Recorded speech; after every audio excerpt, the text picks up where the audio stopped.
We're going to go now to update from liaisons. We'll turn it over to Christine Gillis for the update from the U.S. DOE. Okay, Mr. Chair, how brief would you like me to keep this? Well, we got 20 minutes before we have to do the public comment period. So. Okay, thank you. I am Christine Gillis. I'm here from headquarters for a period of what I think will be likely between 4 and 6 months while we complete the recruitment of a permanent manager for our site, for our new EM field office. I want to talk to you a little bit about transition. I think everybody's aware, because you heard from Jack Craig, I think in 2 previous meetings, that the Secretary of Energy asked us to evaluate transition of the management of the environmental legacy cleanup at Los Alamos from NNSA's oversight to EM in September. And we delivered a plan to him in November, and we're now actively implementing that plan. I was part of that transition planning team, which is why I was a candidate, an obvious candidate for serving in this interim position. Just want to tell you a little bit about what happened since Jack Craig last briefed you. We announced on March 10th that the organization would become effective on Sunday, just this past March 22nd. And in that same announcement, they revealed that I would be serving as the first interim manager.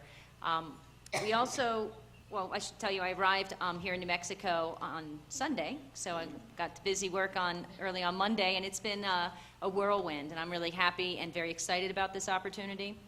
As I mentioned, my position of record is the Associate Deputy Assistant Secretary for Waste Management. So WIP and Los Alamos are both in my portfolio and have been for some time. So I'm quite familiar with the radioactive waste challenges that are present at Los Alamos. I work very closely with JR in planning and prioritizing the transuranic waste system and delivering waste to WIP.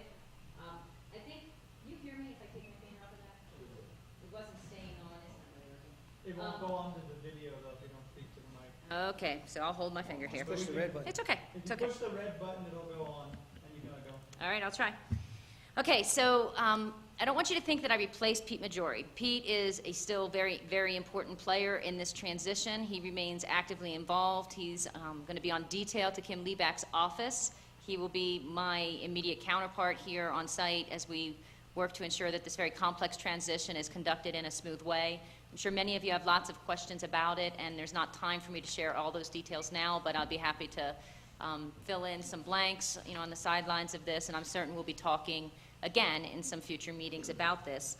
Kim and I are really very committed to a collaborative working relationship between the EMLA office and the NALA office.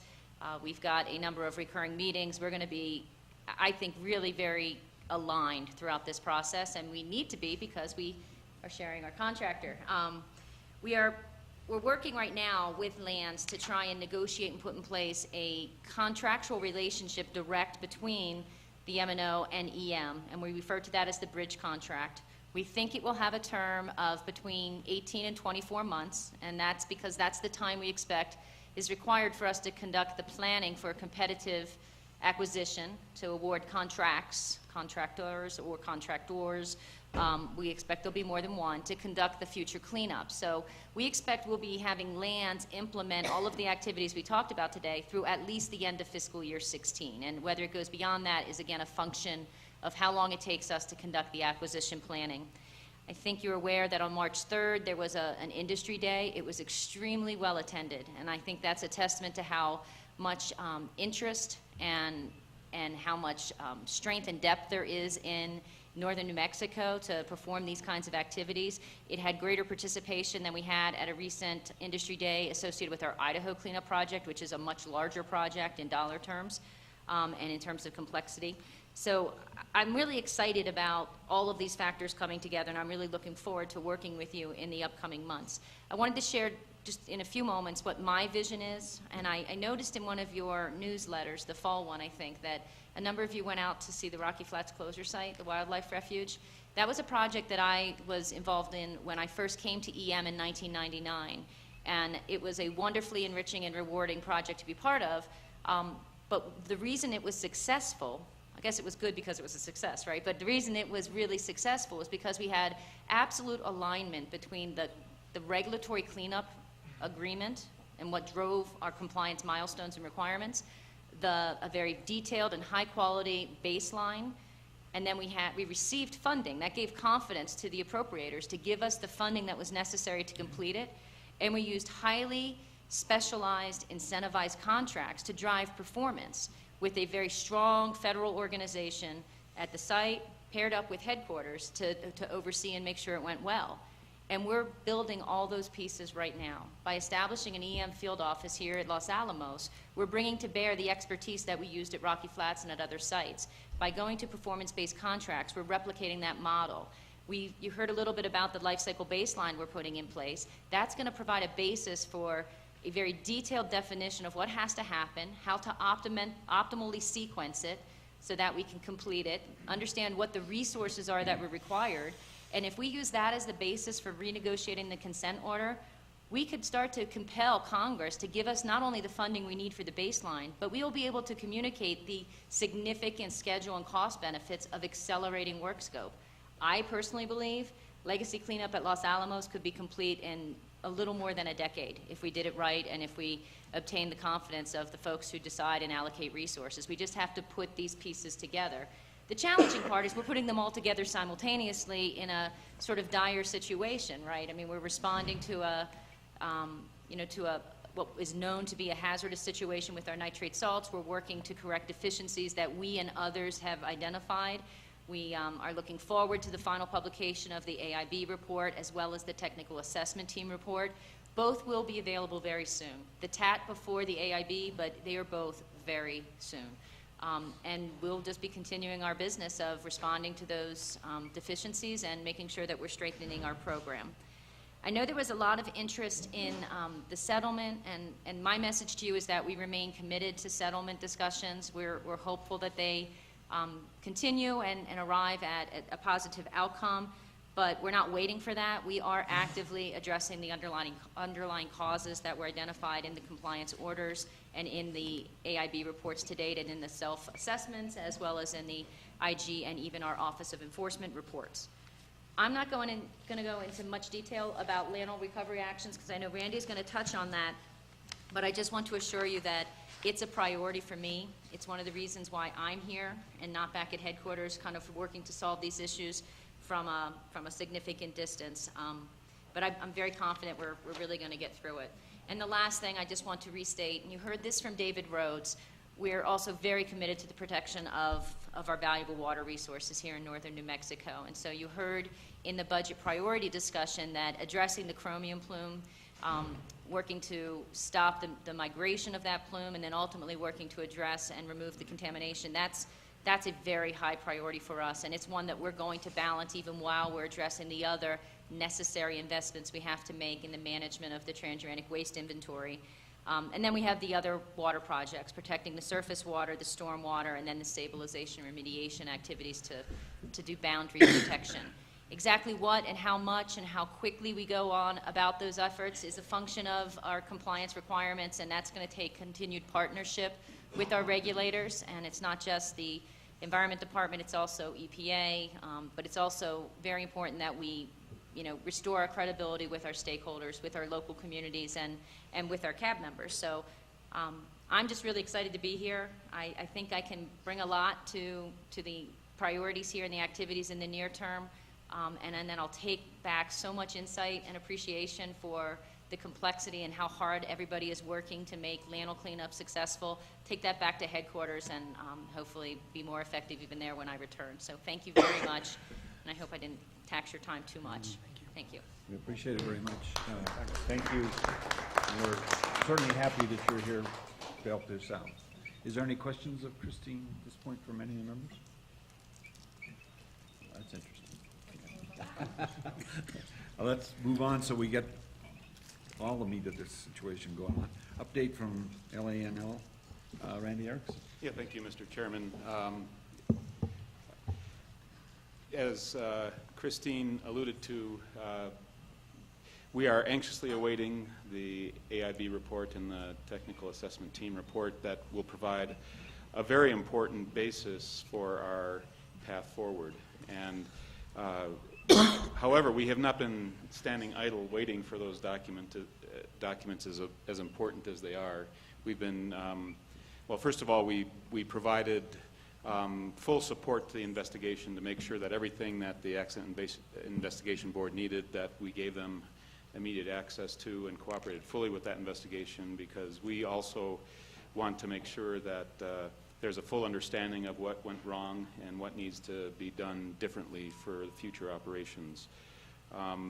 We've also been very aggressive at getting ready to hit the ground running as soon as the AIB report hits the street. So we have an established framework for an integrated set of corrective actions, and we've populated that preliminarily with some of the things that we anticipate from the AIB report. But as soon as that report is released, we have a senior team of managers that are prepared to address the full spectrum of corrective actions, and that will be a very important part of our recovery process.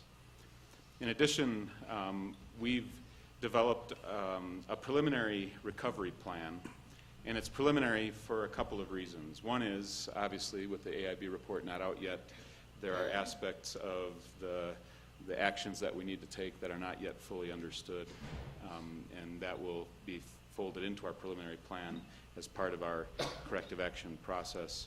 But there's also a number of elements of our recovery plan that are going to require collaboration and negotiations, both from the federal government as it relates to the nuclear safety aspects of the recovery, and with the state government as it relates to the environmental permitting associated with the future processing and the deliverables that were provided by the state in the administrative compliance order in December. So those will also go into our corrective framework, but we realize to get to a final recovery plan, there's going to be a lot of collaborative discussions outside of lands that needs to take place. But we have at least put forward the initial cut at a logic and a framework and a sequencing and some assumptions about this path forward that can give us a starting place for those discussions as well. In addition, as you know, and there was some discussion of that when I came in, and I apologize for being late. I intended to try to time my arrival to enjoy some of the discussion before I was involved in the discussion, but it sounded like I came in right in the middle of a discussion that I could have participated in. We disclosed to the state in July and then again in October several potential RCRA violations associated with processing at Los Alamos, and that's been well covered in previous communications and the subject of the administrative compliance order.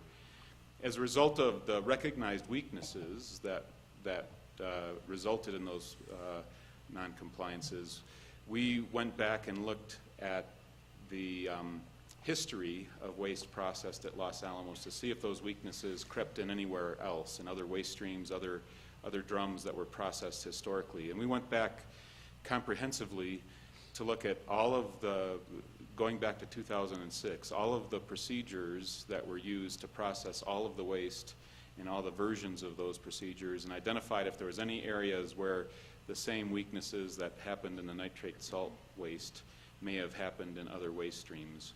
We did identify a few areas where the procedures had some weaknesses, and we pulled all of the records associated with the drums that were processed under those the few procedures that had those weaknesses. And we've pulled all of the information from the official records of how those drums were treated, and we're in the middle now of evaluating that fully, just to understand if there are more violations that are in our past operations. When I came in, there was some discussion about whether we had continued to operate and continued to violate our permit.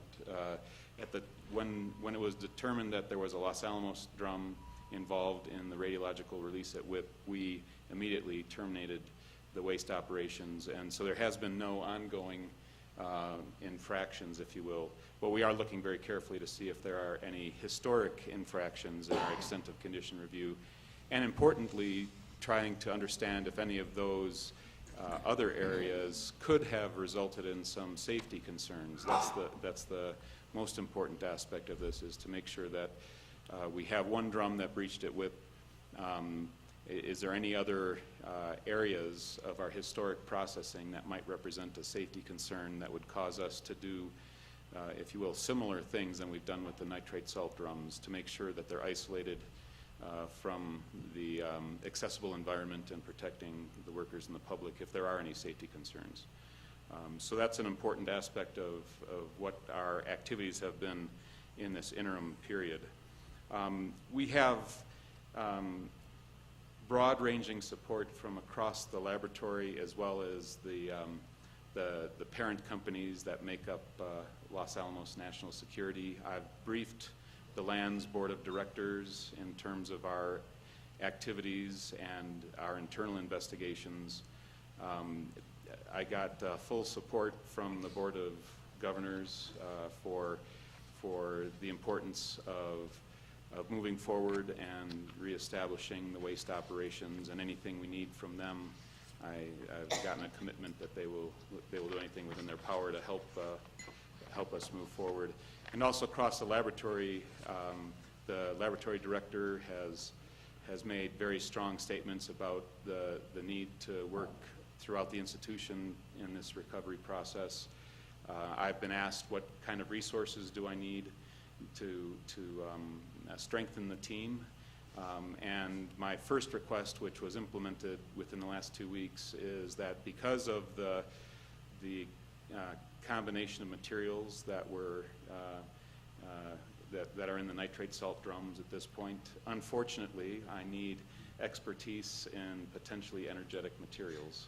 And so I was able to bring in as a second deputy the lead laboratory senior manager that's very familiar with that type of operation from our weapons program, and he's now dedicated to this effort. And he hit the ground running, and he's already proving his value in terms of understanding how to safely move forward with the combination of materials that we have. So I know that I'm relatively new to this position as well. I came in October 1st. Just prior to my arrival, there was another person that was brought on board. That's another deputy to me, Enrique Torres he came from Idaho, very experienced in true waste operations and the successful operations up at Idaho.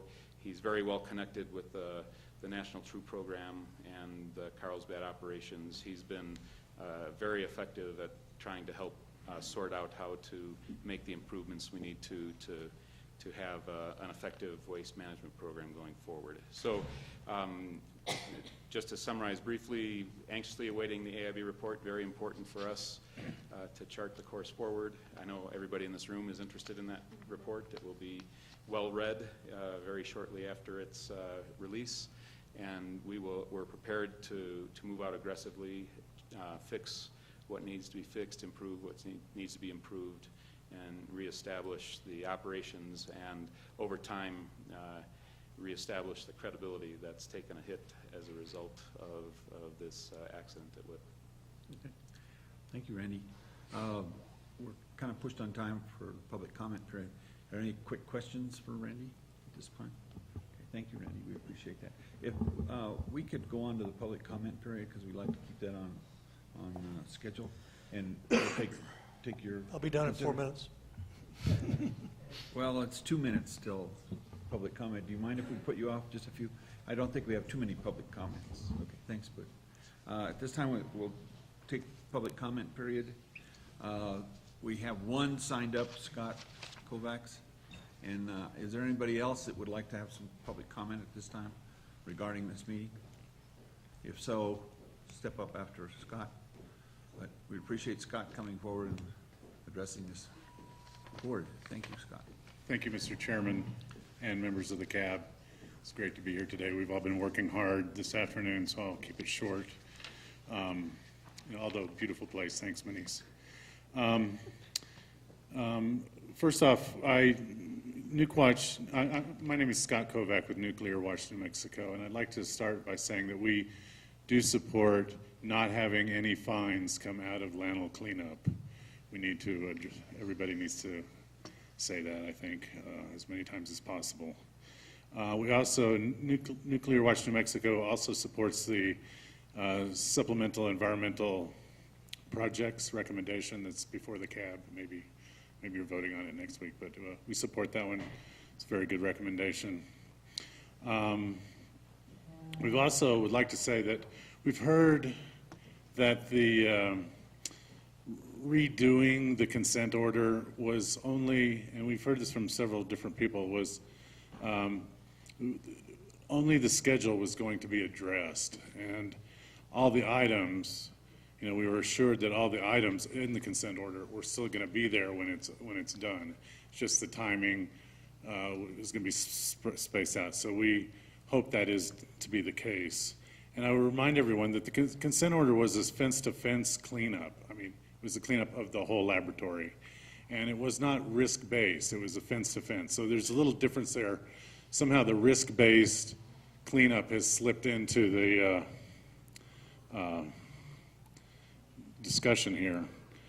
We have to keep trying to find a way to get this funded.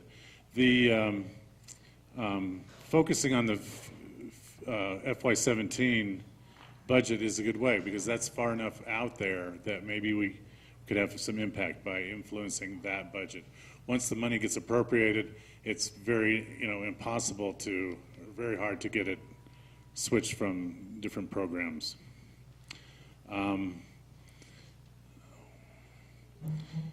So here we are 20 years after the Cold War has ended and 10 years after this consent order is signed. And, we still don't have all the investigations at the laboratory. We have, aggregate areas. We have, things that have not been investigated. We have areas that we don't have prices for. We don't know what the total picture at Lannel is after all this time.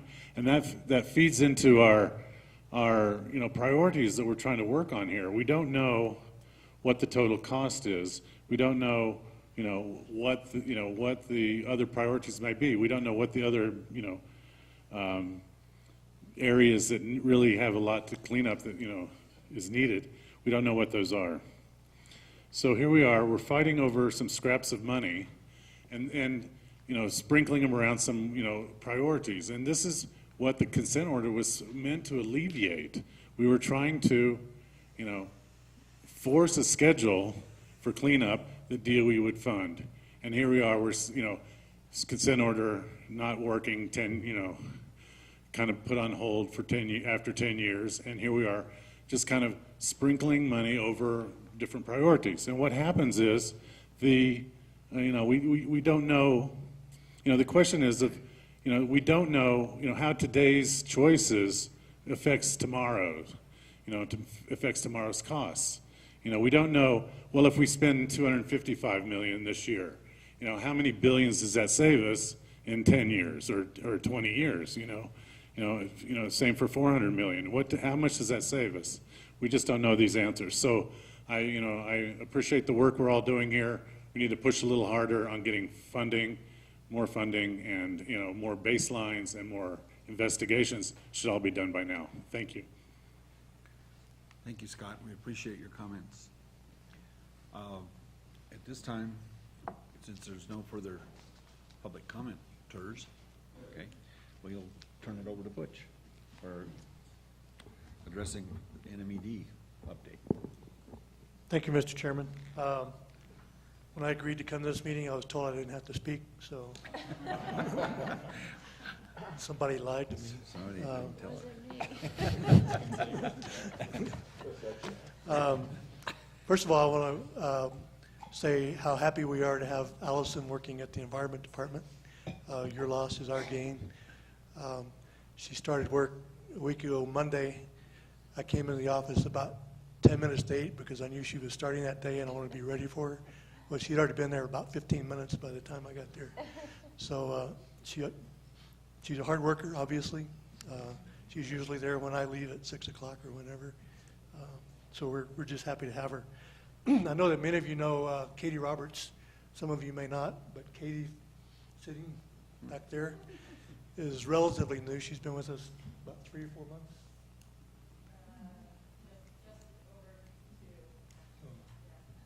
Time flies. But Katie is a division director, and our Hazardous Waste Bureau, which issued permit for Lanel and Whip, is in her division. So, and she worked previously at Lanel, and before that she worked in our Hazardous Waste Bureau. So she's very, very knowledgeable on the issues at Lanel and Whip, and is a great leader and is performing excellently, as all of our division directors are. So we're happy to have her too. As I told you earlier, negotiations with the Department of Energy are ongoing. We hope that the meetings this week will move us even farther forward in resolving the penalties and the path forward. Until that's done, we really can't comment on what the issues are or what potential settlements might be. Some of the things I was going to talk about at WIP and Lanel have already been brought up, so I won't repeat that. But one of our highest priorities for WIP is the permanent closure of Panel 6. So we want to make sure that that's done as expeditiously as possible, given the constraints that they're working under. Also want to say that since the accidents occurred a year ago, we've had a very professional working relationship with both WIP and Lanel. They've responded to our many requests in a timely manner and as straightforwardly as possible. When we first started back in February, March last year, we were having daily conference calls with both facilities. Since that time, it's not quite as intense. I think we talk once or twice a week, but we get daily updates from both facilities. We're also looking forward to the issuance of the technical assessment team report and the accident investigation report. I don't know if anyone has discussed this earlier, but we were also funding an independent review panel to look at both of those reports and make sure that all the issues that are important have been addressed, and make sure that the science and the procedures they followed were complete and accurate. And if there's any questions from that, I'm sure we'll bring those forward.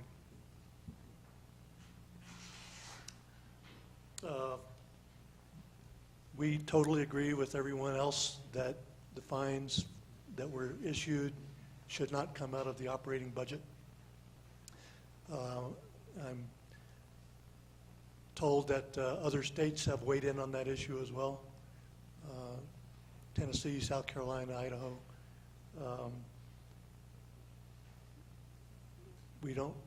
That's one of the issues I think that is being discussed with DOE. And I know there's some complications associated with that. But we're going to have to resolve those if we're going to move forward as quickly as we can. And that's pretty much everything I had to say.